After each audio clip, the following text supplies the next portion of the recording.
एकंदरीत रंगाने पाहायला गेलं तर राज ठाकरेंनी हा आवाज उठवला या एकंदरीत जीआर विरोधात आणि नंतर मग मोठी कडक भूमिका घेतली। त्यानंतर हे मुख्यमंत्र्यांनी घोषणा करणं की दोन्ही जीआर रद्द करणं, एकंदरीतच राज ठाकरेंचा करिश्मा तर पाहायला मिळालाच ना सदावर्ते साहेब। आणि त्याला लागूनच हा प्रश्न आहे की एकीकडे तिघांचं हे सरकार आहे, मात्र अजित पवारांनी पहिल्यापासूनच या भूमिकेला विरोध केलेला पाहायला मिळाला होता।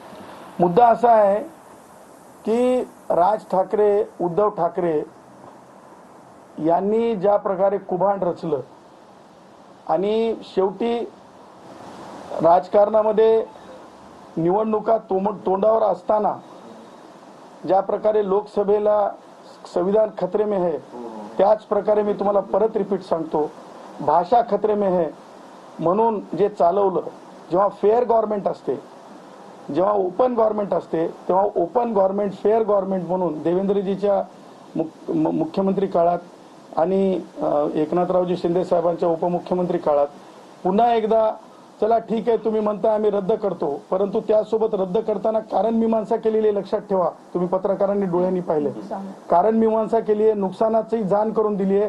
त्यासोबतच प्राध्यापक डॉक्टर जाधव यांची समिती नेमलेली आहे। त्याच्यावरून लक्षात घ्या की राज ठाकरे, उद्धव ठाकरे यांचं राजकारण दळभद्री आहे आणि सरकारने घेतलेली भूमिका ही दोन दृष्ट्या मला वाटतं की सिम्प्लिसिटी मध्ये आहे। एक की चला तुमचं म्हणणं काय ते सांगा, परंतु नॅशनल एज्युकेशन पॉलिसी लागू झालेली आहे, परंतु नॅशनल एज्युकेशन पॉलिसी लागू झालेली आहे। राज ठाकरेला जर एवढीच खाज आहे ना, आजही सांगतो, नॅशनल एज्युकेशन पॉलिसी 250 रुपयाची तुम्ही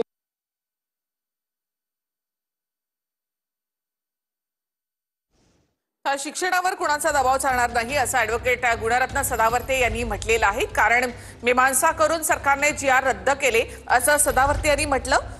तर राज ठाकरे, उद्धव ठाकरे यांचा विजय मिळावा नव्हे तर ते तांडव आहे असं त्यांनी म्हटलेलं आहे। नॅशनल एज्युकेशन पॉलिसी 2020 ही जी आहे ही लागू झाली, ही मुळं आहे आणि मग म्हणायचं की नाही नाही नाही नाही नाही ही फळं आहेत, ही नाही चालणार, हे आम्ही भाषा घेऊ देणार नाही। अरे ताकद नाही का, ज्ञान नाही का, चॅलेंज करू शकले असते, परंतु 2020 नंतर आज 5 वर्ष झाले तुम्ही शांत होते।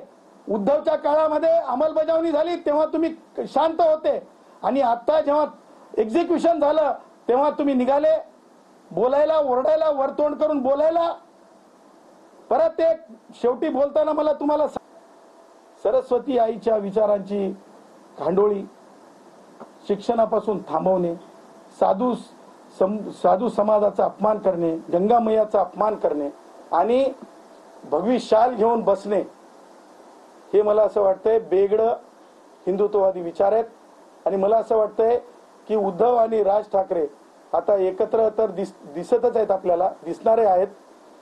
मला असं वाटतं येणाऱ्या काळामध्ये मामूजान, भाईजान, आता काय ते याचा महिनाही सुरू झालाय, कोणता त्या याचा ते मुस्लिमचा ते रमजान नाही, हे सुरू झालं ना आता ते मोहरम। मला असं वाटतंय कि सब त्योहारों का ख्याल रखो भाई, सब त्योहारों का ख्याल रखो, गले मिलो भाई, गले मिलो।